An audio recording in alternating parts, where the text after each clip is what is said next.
Why did you agree to do this interview with the BBC? I don't know. I like spontaneity, and I don't know. There's a lot going on, and it seems like I actually do have a lot of respect for the BBC. Although sometimes I forget what the BBC stands for, you know. But what does it stand? Just kidding. You know what it stands for. Yes, I do. So there's a lot going on. So this might be a good opportunity to answer some questions and I guess maybe get some feedback too. What should we be doing different? I know the BBC, for example, is not thrilled about being labelled state-affiliated media. Not exactly. I mean, I was going to get to that later, but let's go for it now. It's officially objected to that term. Do you want to respond to it? Yeah. So our goal is simply to have, to be as truthful and accurate as possible. So I think we're adjusting the label to be publicly funded, which I think is perhaps not too objectionable. We're trying to be accurate. I'm not the BBC, but publicly funded is how the BBC describes it. Okay, so that would be accurate. Itself. If we use the same words that the BBC uses to describe itself, right, that presumably would be okay. I'm not asking you for a yes or no, since you're not running the BBC per se. But it seems to pass a reasonable test. So you're going to change those labels on the BBC Twitter feed and also NPR's as well? Yeah. Right. Publicly funded. Basically, that's we're trying to be as accurate as possible. Okay. Yeah. All right. Fine. First of all, I just want to clear something up. Are you sleeping in the office? Here? I sometimes sleep in the office. Like? In the library. 5 days a week? No. 3 days a week? I'm not here 5 days a week. But there's a library that nobody goes to on the 7th floor, and there's a couch there, and I sleep there sometimes. Okay. In terms of the general overview, the reason why I think you've agreed to do this is because you wanted to talk about the first 6 months as chief executive owner of Twitter. Yeah, it's kind of like whatever you want to talk about, you know. Right. So, how do you think it's gone? Well, it's not been boring. It's been quite a roller coaster. Things are going, I think, reasonably well. I mean, we've seen some all-time highs in terms of total user time. So we passed 8 billion user minutes per day, which is a lot of user minutes. So usage is up. Growth is good. The site works mostly. We have a few glitches here and there, but the site is working fairly well. And we're doing it with a small fraction of the original, headcount. So, I mean, you mentioned outages there. There have been several. Yeah. And we've actually spoken to an engineer who works at Twitter, and they said that the plumbing is broken here and it's on fire, and there could be problems at any minute. Do you accept that? I mean, there have been a few outages, but not for very long, and it's currently working fine. So you don't. It doesn't keep you up at night that Twitter might go offline again. At this point, I think we've got a pretty good handle on what makes Twitter work. And we're also doing it with 2 data centers instead of 3. So we used to have 3 data centers. We shut down one of them. So we were actually roughly two-thirds of the prior compute capability. But we've made so many improvements to the core algorithm. In some cases, we improved the core algorithm by 80%. So the actual CPU usage or computer usage is dramatically less. But the results speak for themselves. The system, despite being at all-time highs of usage, is fast. It's responsive. It's more responsive than it was before the takeover. And we've also added long-form tweets. We've added, you can now post videos up to 2 hours, and soon videos of any length.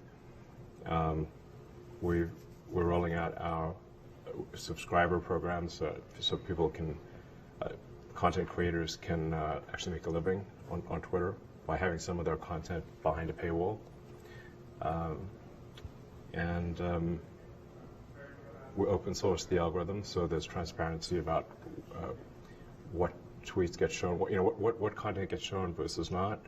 I think you say, like, what are you really going to trust? Are you going to trust some sort of black box algorithm from some other site, or are you going to trust the thing that you can actually see and understand? But do you accept that there are lots of engineers that are looking at the way that Twitter is built, and the lack of engineers, because so many have left, and are worried about the health of Twitter? Well, I mean, there've been many of these people have predicted that Twitter will cease to function. Their predictions have not turned out to be true. Insert Mark Twain, saying, rumors about death are greatly exaggerated. Let's go back 6 months. I mean, we're literally on Twitter right now. Right. So it must work. Let's go back 6 months and even further back than that. When you put that initial bid in, you then had a wobble. You kind of said, I actually don't want to buy Twitter anymore. I mean, it really is quite entertaining. I mean, it's like soap opera, because when I first made the offer, the response was the board adopted a poison pill. So they were like, hell no, you can't buy Twitter. We'd rather die. We'd like chew on cyanide before being bought. That was their initial response. And then you said, actually, I don't want to buy it. Yes, so and then they said, no, you must buy us. Gun to the head, you have to buy us. I'm like, are you the same people who said you'd rather die than be bored? Doesn't that seem odd? So I guess my question to you is, in terms of, you said that the reason was because of bots, because Twitter was filled with bots. Well, looking back at it now, was there a little bit of you that thought, actually, maybe I've overpaid, actually, maybe I don't want to do this, I want to get out of this? Be honest. Yeah, no, the problem was that the publicly stated user numbers were in excess of the real user numbers. I've heard you talk about that. Yes, you yes. Talk about that. Yes. Basically, looking back at it now, was that the only reason that you wanted to pull out? Yes. That was literally the issue. It's like let's say you buy a warehouse full of goods, and you're told that less than 5% of the goods in the warehouse are broken. But then you actually get the warehouse. You look into the warehouse, and it turns out actually 25% of the things are broken. You'd be like, that's not what you said. So then you changed your mind again and decided to buy it. Did you do that? I kind of had to. Right. Did you do that because you thought that a court would make you do that? Yes. Right. Yes, that is the reason. Right. So you were still trying to get out of it, and then you just were advised by lawyers, look, you're going to have to buy this. Yes. Interesting. So you yeah. So you didn't actually want to purchase it, even when you said you were going. Well, not at that price. You were going to, really. No, I mean, like let's say, I think the analogy is pretty close. Like, let's say, it's like there's a warehouse full of goods. They say the warehouse, less than 5% of what's in the warehouse is broken. And then you walk into the warehouse, you say, actually, it's 25%. So you might still want to buy what's in that warehouse, but probably at a lower price. Not buying the stuff that's broken. So you didn't have an epiphany. You just thought, I'm gonna have to buy this. I might as well buy the bullet. Yeah. So then you walk. It's not super complicated. Right. I'm not sure you've said that before. Oh, fair enough. So then you came into Twitter. Cue a whole bunch of court cases. You said this in the BBC interview, blah, etc. So you then came into Twitter with a sync. What were your first impressions? Well, I thought, wow, this is a really nice office building. And expensive. Yes, a very expensive office building. Great decor. It's a lovely place.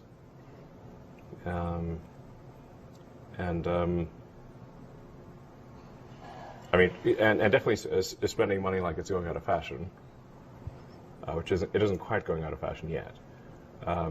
So, no, I mean, the gravity of the situation is perhaps not well understood. At the point at which the company, the transaction closed, Twitter was tracking to lose over $3 billion a year. And had $1 billion in the bank. So that's 4 months to death. So this is your starting position. How would you feel? Pretty intense, you know. We also had to borrow quite a lot of money and pay interest on that too. Well, that's part of why it was the $3 billion run rate. So, in rough numbers, a normal year Twitter would do, let's say, $4.5 billion in revenue, $4.5 billion in cost. I mean, it was really kind of like a non-profit. They'd run it at roughly break even. Now, but that's not bankruptcy. You're not saving that company from bankruptcy. No, it's breaking even. But then the issue is that if you then add $1.5 billion in debt servicing and have a massive drop in revenue, which we did, which was partly cyclic and partly political concerns and whatever. So revenue, call it dropped by over a third. It's not, and this is not just Twitter. Facebook and Google have also seen some significant advertising revenue declines.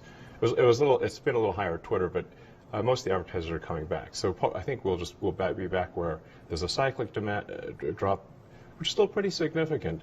But in rough numbers, revenue dropped from $4.5 billion to $3 billion, and expenses went from $4.5 billion to $6 billion, creating a $3 billion negative cash flow situation, and Twitter having $1 billion in the bank. That's 4 months to live. So unless drastic action was taken immediately, this company's going to die and be owned by banks. Let's talk about that drastic action, because almost immediately you sacked a lot of Twitter workers. And I spoke to them. It was very easy to speak to them when it happened. And the way they said, pretty much everyone said, is that it felt quite haphazard. It was. And it felt a little bit uncaring.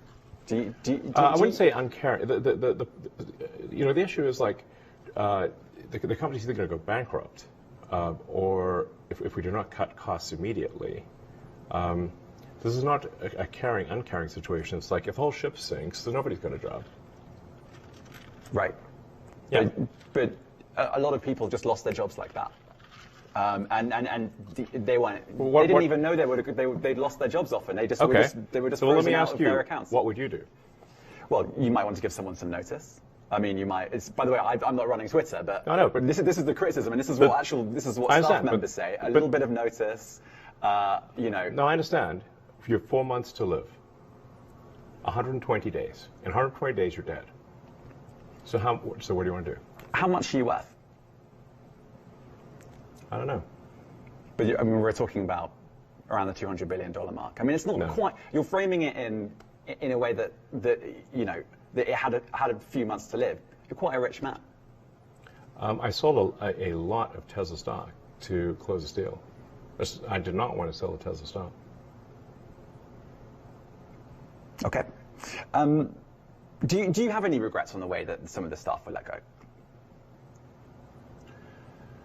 I mean, people were given 3 months of severance, some cases more. So, but like I said, the companies need to run on their own cognizance, and it's not so easy for me to sell stock as people might think. I have to sell stock during certain periods. I can't sell stock during other periods. So there are only brief windows where I can sell Tesla stock. And then this is often taken as some lack of faith in Tesla. And in fact, the Tesla stock sales caused the Tesla stock to plummet, which is not good. Do you think those two were connected? Well, the people couldn't parse the difference between I'm selling Tesla stock because I've lost faith in Tesla, which I haven't, or that it's desperately needed for Twitter.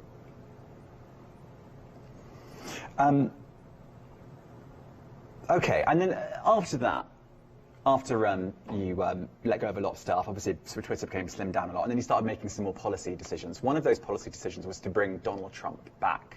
He hasn't actually tweeted yet. Right. Do you expect him to come back at any point? Like, have you spoken to him? I haven't spoken to him. I don't know. He may or may not come back. But the point is that Twitter should be a town square that is gives equal voice to the whole country and ideally the whole world. It should not be a partisan politics, and the more of a partisan politics that are on the very far left of the spectrum. San Francisco, Berkeley politics normally is quite niche, but if Twitter effectively acted as a megaphone for very niche regional politics and megaphone that to the world. So, in order for something to serve as a digital town square, it must serve all people from all political persuasions, provided it's legal.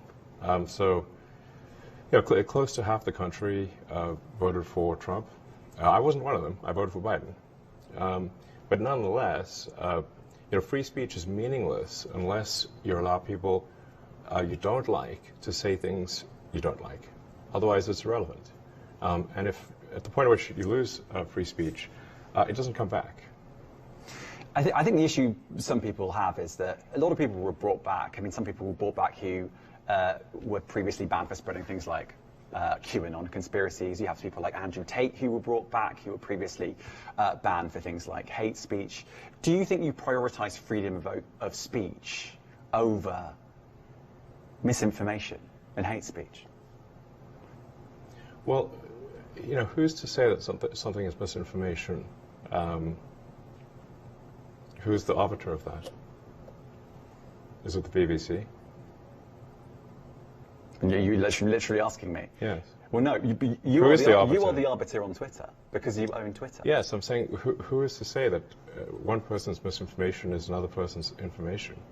At the point at which you say that there is this is misinformation, like who is going to decide that? But you accept that misinformation can be dangerous, that it can cause real-world harms, that it can potentially cause... Yes, and the point I'm trying to make is that the BBC itself has, at times, published things that are false. Do you agree that that has occurred? I'm quite sure the BBC have said things before that turn out to not be true. Correct. In its, whatever it is, 100-year history, I'm quite sure. Yes. Even if you aspire to be accurate, there are times when you will not be. Right, but I think in the grand scheme of things, the BBC does aspire to be accurate. But you accept there has to be a line in terms of hate speech. I mean, you're not looking at total 100% unrestricted speech. Well, I mean, I generally am of the opinion that if the people of a given country are against a certain type of speech, they should talk to their elected representatives and pass a law to prevent it. So, for example, you cannot advocate murdering someone. That's illegal in the United States, everywhere, really, I suspect. So there are limits to speech. I mean, I guess taking your argument to a logical conclusion then, do you accept that there's more misinformation on the platform if it's not being policed in the same way? I actually think there's less these days because we've eliminated so many of the bots which were pushing scams and spam. And previous management turned a blind eye to the bots because their bonuses were tied to user growth. And if your compensation is tied to user growth, well, you're not going to look too closely at some of the users. That's part of the problem. So I think we've got less misinformation because we don't have the bot problem that we used to do. And we also have given a lot of attention to community notes, which corrects, with community itself, corrects misinformation. It's been very effective. I mean, I would only just add that, we have spoken to people who have been sacked that used to be in content moderation, and we've spoken to people very recently who were involved in moderation, and they just say there's not enough people to police this stuff, particularly around hate speech in the company. Is that what hate speech are you address? talking about? I mean, you use Twitter, right? Do you see a rise in hate speech? I mean, but just a personal anecdote. Like, what do you? I don't. Personally, for you, I would see I get more of that kind of content. Yeah, personally, but I'm not going to talk to the rest of for the rest of Twitter. So you see more hate speech personally? I would say I would see more hateful content in that in that. Content you don't like or hateful? What do you mean to describe a hateful thing? Yeah, I mean, you know, just content that will solicit a reaction, something that may include something that is slightly racist or slightly sexist, those kinds of things. So you think if something is slightly sexist, it should be banned? No, is that what you're saying? I'm not saying anything. I'm saying. Well, I'm just curious. I'm trying to understand what you mean by hateful content, and I'm asking for specific examples. And you just said that if something is slightly sexist, that's hateful content. Does that mean that it should be banned? Well, you've asked me whether my feed, whether it's got less or more. I'd say it's got slightly more. That's why I'm asking for examples. Can you name one example? I honestly don't use. Honestly, I don't. You can't name a single example. I'll tell you why. Because I don't actually use that for you feed anymore. Because I just don't particularly like it. But you said actually, a lot of people are quite similar. I only look at hang on a second. my you said you've seen more hateful content, but you can't name a single example, not even one. I'm not sure I've used that feed for the last 3 or 4 weeks. And then how did you see that hateful content? Because I've been using Twitter since you've taken it over for the last 6 months. Okay, so then you must have at some point seen for you hateful content. I'm asking for one example. Right. And you can't give a single one. And I'm saying then I say so that you don't know what you're talking about. Really? Yes, because you can't give me a single example of hateful content, not even one tweet, and yet you claimed that the hateful content was high. Well, that's false. No, what I claimed. You just lied. What I claimed was. There are many organizations that say that kind of information is on the rise. Now, whether it has on my feed or not, I mean, right, and literally if you look at something one. like the Strategic Dialogue Institute in the UK, they will say that. So look, people will say all sorts of nonsense. I'm literally asking for a single example, and you can't name one. Right, and as I already said, I don't use that feed. But then how would you know that? I don't think this is getting anywhere. You literally said you experienced more hateful content, and then couldn't name a single example. Right, and as I said, that's absurd. I haven't actually looked at that feed. Then how would you know there's hateful content? Because I'm saying that's what I saw a few weeks ago. I can't give you an exact example. Let's move on. We only have a certain amount of time. COVID misinformation. You changed the COVID misinformation Has rules. BBC changed its COVID misinformation? The BBC does not set the rules on Twitter, so I'm asking you. No, I'm talking about the BBC's misinformation about COVID. I'm literally asking you about, you changed the labels, the COVID misinformation labels. There used to be a policy, it then disappeared. Why do that? Well, COVID is no longer an issue. Does the BBC hold itself at all responsible for misinformation regarding masking and side effects of vaccinations, and not reporting on that at all? And what about the fact that the BBC was put under pressure by the British government to change its editorial policy? Are you aware of that? This is not an interview about the BBC. Oh, so. You thought it wasn't? I see now why you've done Twitter Spaces. I am not a representative of the BBC's editorial policy. I want to make that clear. Let's talk about something else. If you want to talk about the BBC, you too. All right, let's talk about something else. You weren't expecting that. Let's talk about something else. Narendra Modi. The BBC did a documentary about Narendra Modi and his leadership during the riots in Gujarat. We then believe that some of that content was taken off Twitter. Was that at the behest of the Indian government? I'm not aware of that particular situation. So you're not sure? I don't know. I don't know about that. What exactly happened with some content situation in India. The rules in India for what can appear on social media are quite strict. And we can't go beyond the laws of a country. But do you get that if you do that, you incentivize countries around the world to simply pass more draconian laws? No. Look, if we have a choice of either our people go to prison or we comply with the laws, we will comply with the laws. The same goes for the BBC. Okay. Since you became CEO, there's been another story in town. No, I'm not CEO anymore. Okay, you're chief twit, or what are you? No, my dog Floki is the CEO. Okay. He's taken over. I saw that. Yes. Okay, so TikTok has also been in the news. There's talk of perhaps the Biden administration wanting to potentially ban it or force a sale. What's your view of the situation? I don't really use TikTok. I mean, one of the reasons that I emphasize that that our goal here at Twitter is to maximize unregretted user minutes or unregretted user time is that I hear many people tell me they spent a lot of time on TikTok, but they regret the time spent. And that seems like, okay, well, we don't want to have regretted time. We want the time to be unregretted, where you learned things, you were entertained, amused. I mean, frankly, I get more laughs out of Twitter than anything else, and many people tell me the same thing. So that's a good sign. For TikTok itself, like I said, I just don't know enough about what's going on there. I can't say I have a strong opinion on TikTok. So you'd have an opinion on whether it should be banned or not? You know, I'm generally against banning things. So I would probably not be in favor. I mean, it would help Twitter, I suppose, if TikTok was banned, because then people would spend more time on Twitter and less time on TikTok.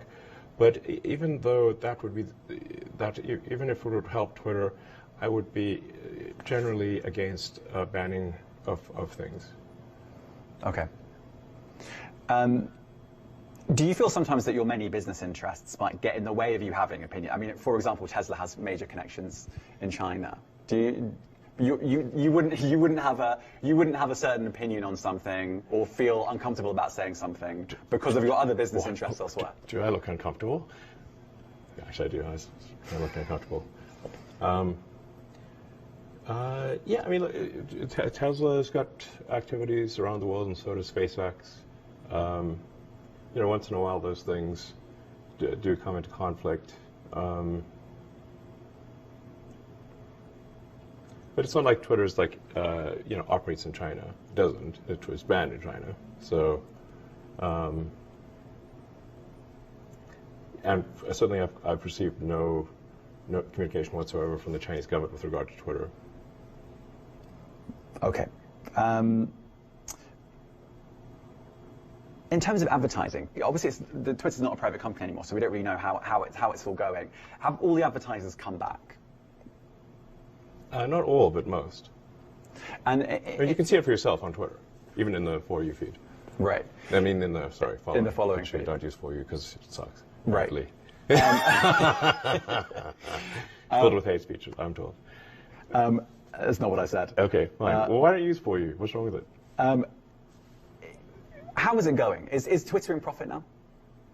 No, Twitter is rough. I'd say we're roughly break even at this point. And I think you've said before you see a world where you could be in profit. Is there a timeline on that, do you think?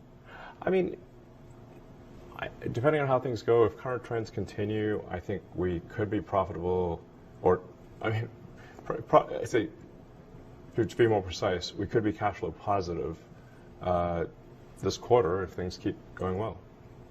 This quarter, as soon as that? Possibly, yeah. Wow.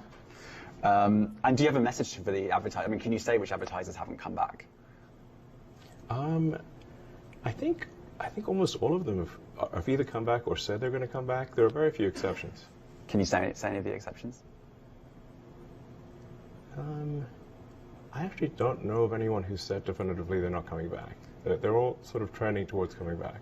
But there are some that just haven't. Jump in, the water's warm, it's great. That's your message to the advertisers who haven't come back? Yeah, I mean, look, you know, if Disney feels comfortable advertising, you know, children's movies, and Apple feels comfortable advertising iPhones, those are good indicators that Twitter is a good place to advertise. I want to talk about if you have any regrets. And you know, I think you were booed at a Dave Chappelle concert. I think your own lawyer said a little. Well, some say a little, some say a bit more. I think your own lawyer said you couldn't get a fair trial in San Francisco because there are lots of people that don't necessarily like you here. Yeah, but I have to say I was wrong. If he was wrong, I guess because I was acquitted by the San Francisco jury unanimously. So, yeah. But I guess. But look, do you have any regrets buying Twitter? I think it was something that needed to be done. I mean, you said earlier quite that difficult. I'd say that the pain level of Twitter has been extremely high. This hasn't been some sort of party, so it's been really quite a stressful situation. For the last several months, not an easy one. But apart from the pain, I mean, so it's been quite painful. But I think at the end of the day, it should have been done. I think were there many mistakes made along the way? Of course, but all's well that ends well, and so I feel like we're headed to a good place. We're roughly break even. I think we're trending towards being cash flow positive very soon, like literally in a matter of months. The advertisers are returning. I think the quality of recommended tweets has improved significantly, and we've taken a lot of feedback from people that have looked at the open source recommendation algorithm, and we've made a lot of improvements even since that was made open source, and we're going to keep doing that. So overall, I think the trend is very good. So, I mean, it was actually something I was going to ask you. You mentioned the pain, but you actually tweeted, I think in February, you said the last 3 months have been extremely tough. I wouldn't wish that pain on anyone. Are you talking emotionally there? I mean, yeah. Can you explain? I wasn't stabbed or anything. Right. Like some people around here, it's just dangerous neck of the woods we're in. It is, or it can be. But can you just talk me through the emotional strain of this? Yeah, I mean, look, I've been under constant attack. I mean, it's not like I, have a stone cold heart or something like that. If you're under constant criticism and attack, and then that gets fed to you nonstop, including through Twitter, it's rough. Now, at the end of the day, I kind of think that if you do lose your feedback loop, that's actually not good. So I think it is actually important to get negative feedback. I don't turn replies off, and I actually I removed my entire block list, so I don't block anyone either. So somebody can, so I get a lot of negative feedback. But I think it's actually good to get negative feedback. Right. When you talk about the emotional strain, you've gone back to feedback. Is that the thing that's been most difficult to take, the sort of negative feedback? Yeah, I mean, if the media is writing nonstop stories about why you're a horrible person, I mean, it's hurtful. Obviously. I'm interested. I've written down a lot of these questions, but I haven't written this one down. But it's interesting. It feels like you have quite a kind of interesting relationship with the media, because in some ways you're quite skeptical, quite critical, certainly of established media, but also you kind of get hurt by what the media writes, and you seem to. You do get your news still from the BBC, as you've already said. So I literally follow the BBC on Twitter. So do you feel you have a kind of odd relationship with the media? Yes. Go on, explain. No, it is somewhat of a love-hate relationship, although, I mean, it might be tilted a bit more towards the hate. But I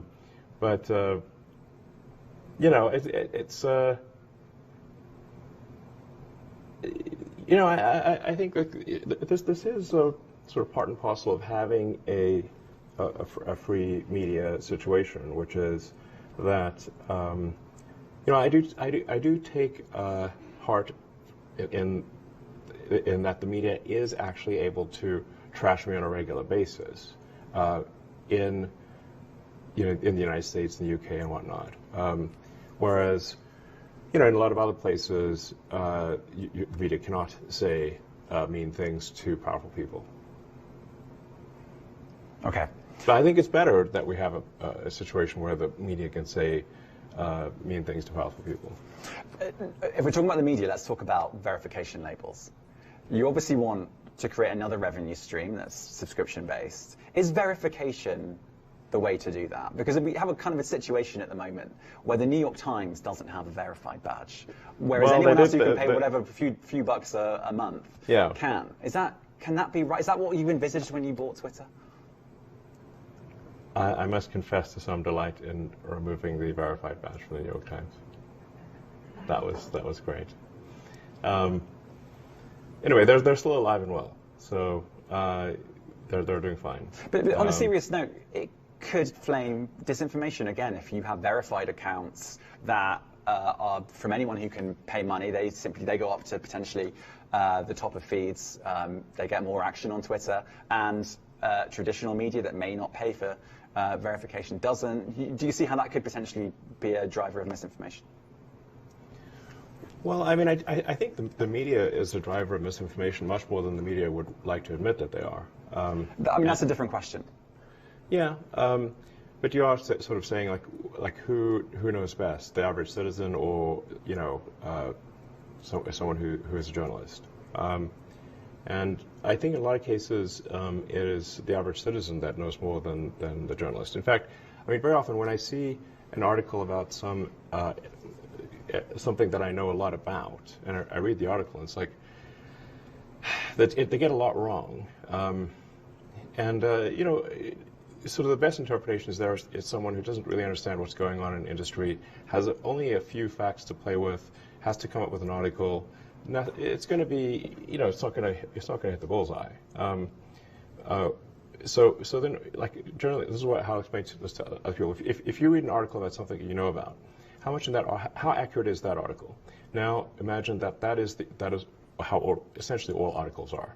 They're an approximation of what's going on, but not an exact situation. So if somebody is actually, let's say, in the fray, or like an expert in the field, and was actually there, and writes about their experience of being actually there, I think that actually that's in a lot of cases going to be better than a journalist, because the journalist wasn't there. I think you said the legacy verified blue ticks are going to go next week. There have been a few deadlines on this. 420. Yeah, I see the joke. That number will never leave me. Clearly. It cost you a lot of money. Well, fortunately, it didn't in the trial. Well, yeah, right, for the SEC, right? Yes, we're going to ask for a refund. Yeah, okay. Yeah. Good luck. Let's move on from that. But blue ticks, in theory, all legacy blue ticks gone next week, and at that point you'll kind of work out whether this is going to sink or swim. Yes. What's your hunch? I mean, you've obviously. I think it's going to swim. Yeah. Yeah, it'll swim just fine. Okay. What are you looking for in terms of a revenue stream on that? What are your goals? Well, I don't know if it's like necessarily a giant revenue stream. Because even if you have sort of 1 million people that are subscribed for, let's say, $100 a year ish, that's $100 million. And that's a fairly small revenue stream relative to advertising. But what we're really trying to do here with verification is to massively raise the cost of disinformation and bots in general. So my prediction is that any social media company that does not insist on paid verification will simply be overwhelmed by advanced AI bots. I mean, ChatGPT is essentially a zillion instances of ChatGPT. How do you even know? Is that really what you want on the platform? Do you want big news organizations being overwhelmed by bots so that they have to pay you some money? No, the point is that you won't be. If you pay.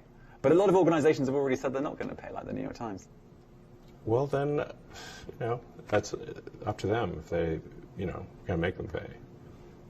It's a small amount of money, so I don't know what their problem is.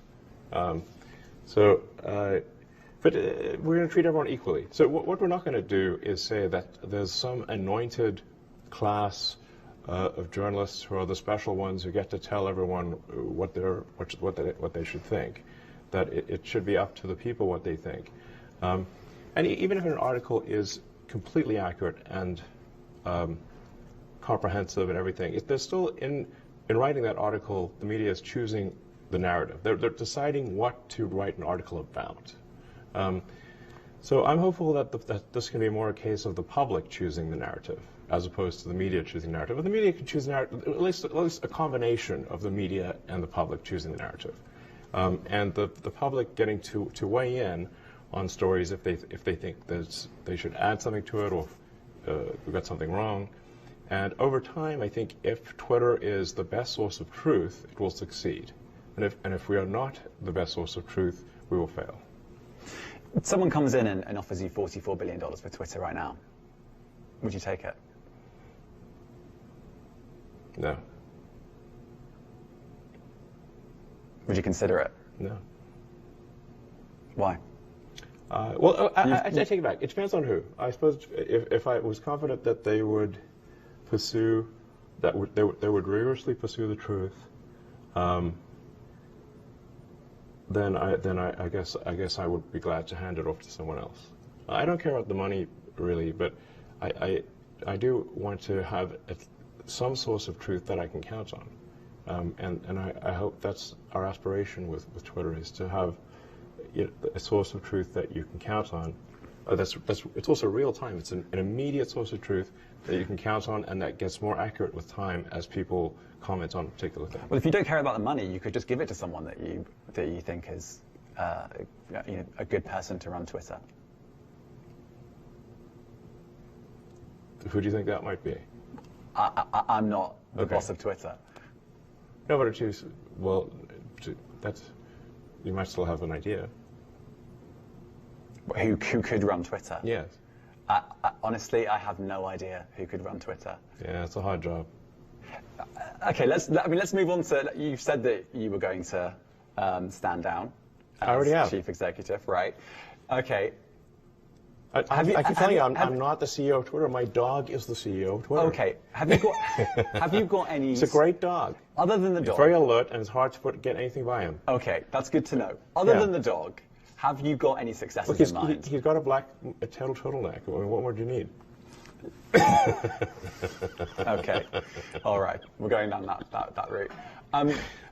Steve Jobs or Elizabeth Holmes are you making reference to? I guess more Elizabeth Holmes. Okay. I've forgotten the question now. She's got a husky voice. And black turtleneck. Problem solved. What were we talking about there? Who would you want? Have you got a successor in mind? Not yet. Hopefully at some point. Right. So, because you did say you were going to stand down. Well, I did stand down. Okay. All right, let's move on from that then. All right. What about this office? I'm intrigued about this office. You said it was expensive. You don't really need a CEO.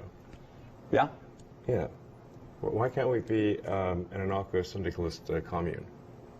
I think Jack Dorsey kind of recommended doing that, and you kind of ignored it. Yeah, it was kind of that, actually. This office, are you thinking about moving out of San Francisco? Not yet. Not yet? Not yet. No, I mean, this place is nice, and we I kind of like this office building, actually. Yeah.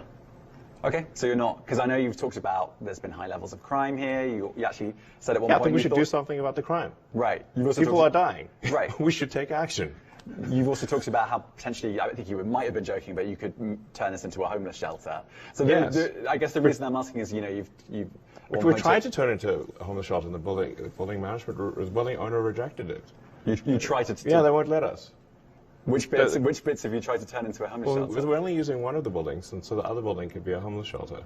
And you've tried to... Yeah, we would like to do it right now. Really? Yes. And you're being stopped by who? By the building owner. They won't let you? No. In fact, they wouldn't even let us take the W off the sign. So how were you going to do that? They're really quite What was your plan for the shelter? I don't know. We could just let people stay there. It's nice. Right. Okay. I didn't know that. They can bring their stuff, bring the tent and whatever. Right. And it's a roof over their head. Yeah. If the building owner lets us, we'll do it. Yeah? So if the building owner lets you, you would happily do that? Yes. Okay. All right. There we go. What's the most difficult thing you've had to do? What's the hardest thing you've had to do? In my whole life? In the last 6 months. We're talking about the last 6 months as you as Twitter boss here, and Twitter owner. Well, shutting down one of our service centers was quite difficult because it turns out there were.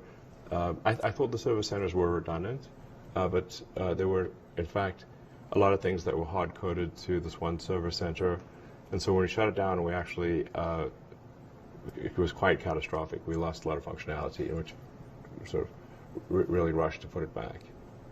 When was that? And that was around late December, early January. So that was the biggest sort of, I'm worried here. Biggest crisis, yeah. Yeah. And what about hard in terms of emotional? I mean, is letting go? I mean, what were the levels of staff, and what are they now? I think we're around 1,500 people at this point, and there was, I think, 7,800.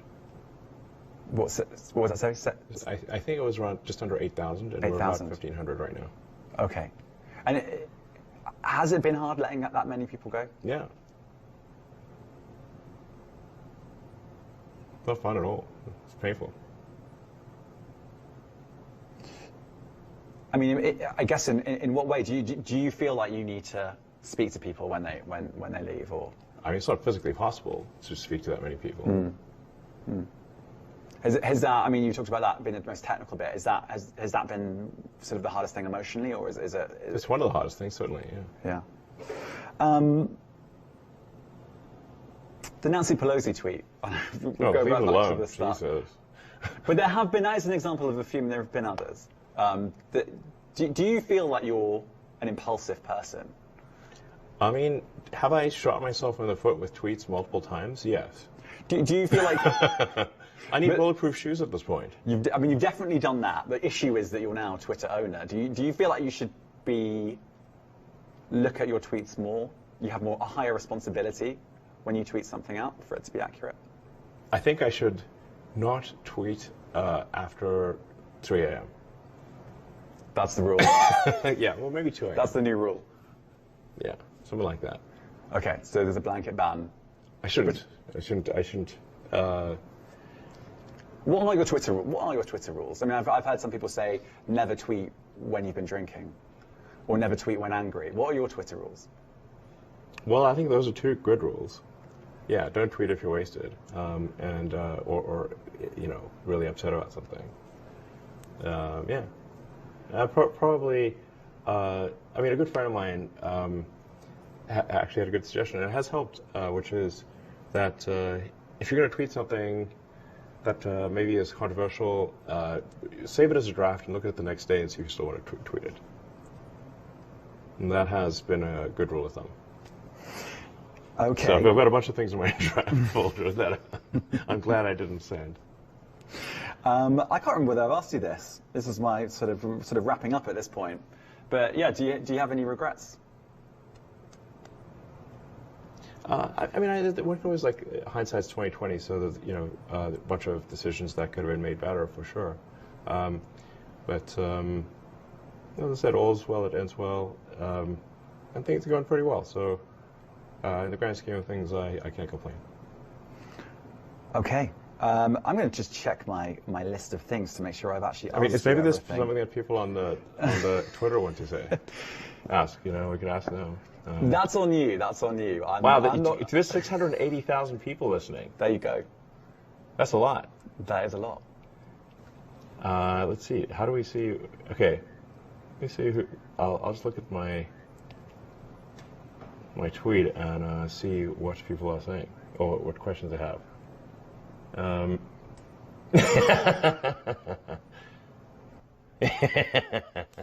Do you like the BBC? Do you like BBC? Okay, yeah, we're not going to.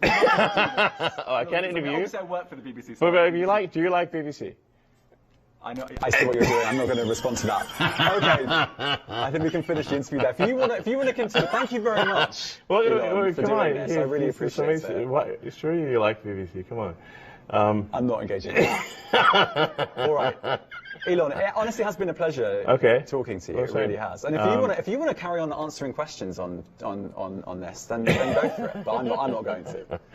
Okay. Well, I'm just trying to see if there's like any good. There's a lot of comments here. I can imagine.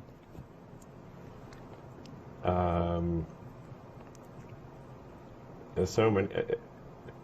Anyway, so it's nice to be interviewed by the BBC. I have a lot of respect for the British Broadcasting Corporation. When did you say when the actual label's going to go public? Oh, is it? Do we still say state media or whatever?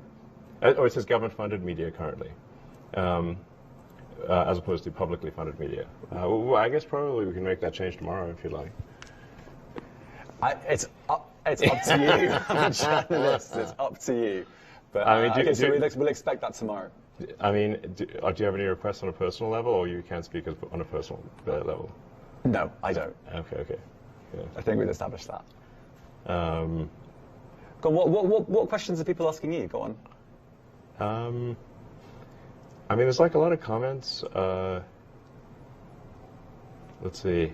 I was literally reading looking at replies to the fact that the spaces. Are there any good questions that I've missed out from the last 6 months? I'm sure there are many. I mean, people generally seem to like this interview, as far as I can tell. Very few negative comments are generally positive. Is that that's probably bad for me. I'm scrolling as fast as I can to sort of see. I guess there's some complaints about Twitter Spaces needing some improvement. Let's fix Twitter Spaces is one of the comments. People like the fact that my dog Floki is the CEO. And I'm really just scrolling as fast as I can here. I guess my reflection on this interview. I'd just like to say I like BBC. Okay. I do find it funny. I think, I mean, honestly, listening to the interview, the answer about misinformation and saying, oh, we don't police misinformation in the same way, but because we try and get bots, because we try and take down bots, we'll be effective at bots. There's actually less misinformation on the platform. I think that's a big factor. I'd like to ask you one more question on that, because that is quite a lot of people I think will be listening to this and thinking, really, you're arguing you can police content moderation far less and end up with less misinformation. First of all, we do have people working on content moderation. It's not like we don't. I've spoken to lots of people who've been fired. So lots of people have been let go. I mean, you've gone from 8,000 to 50,000. The censorship bureau was let go. I don't think the sort of putting a thumb on the political scales on the far left has been let go, because that's not right. That's not what you want for a public square. You've got to have equal treatment for people from across the political spectrum. So, some of them are going to be upset about that. But like I said, my experience is that there's less misinformation these days, not more, and that the community notes feature is extremely powerful for addressing so-called misinformation. I mean, you've had community notes placed on your own tweets. Yes. One of them involving an alleged diamond mine. Diamond mine? A mine that. What diamond mine? A mine that your father part-owned. Yeah, my father never owned a. So you're thinking of an emerald mine? Emerald mine. Yeah, I'd like to see a picture of this alleged emerald mine. Because you've been community noted on that tweet. Yeah. Did you know that? No, but he never owned a emerald mine. This is total bullshit. Not even a 50% stake. No. Because in community notes. But first of all, okay. Do you think something like an emerald mine would have like some sort of property register? There'd be like a picture of it. It's not like you can say, "Oh, that's my mine." These things are hotly debated. If you've got something valuable, you have to have some property record, like a house. but much more important than a house. And yet there is no property record whatsoever. There is no picture of this mine whatsoever. It doesn't exist. It's fake. So it's a really good example then, because there is a community note on that tweet that says, you said this thing on the X day, blah, blah, blah. So in that instance, the community notes didn't work. So you're saying that that's a way of solving misinformation, but you're literally saying one of those community notes is wrong. The community note may be referring to a thing where I went on a trip with my father to Zambia, but I never saw any mine or anything. So there's no mine. I'm not right, but at this point I'm just saying the community note says it is. So you're saying it's this bit great panacea, but yeah, it's literally on your own tweet, the community notes, according to you, are wrong. If they're referencing an article, then the article may not be wrong, but they're still representing. Anyway, the community notes is not going to be perfect, but it's the batting average of community notes I found to be extremely high. Right. So community notes plus getting rid of millions and millions of bots every day, I guess. That's what we're talking about. Yeah. That's what you think is tackling misinformation over content moderation. And I think that's the bit that a lot of people will go, really? Really, yes, really. Look, the acid test is people use the system and find it to be a good source of truth, or they don't. And no system is going to be perfect in its pursuit of the truth. But I think we can be the best, the least inaccurate. That's our goal, the least inaccurate. And I think I think we might be there already. If we're not there, we'll be there soon. Do you have? I've spoken to people who think this. Do you have a kind of message for people who think that Twitter has been ruined? Well, we have all-time high usage, so I don't think it has been. Some people think it has been. I'll tell you that. Yes, well, they're probably the same people who predicted that Twitter would cease to exist, and their predictions have turned out to be false. Okay. I'm not going to ask you whether you think it's been ruined, because obviously you're not going to No, I think it's great. Yes. It's way better. Better by a lot.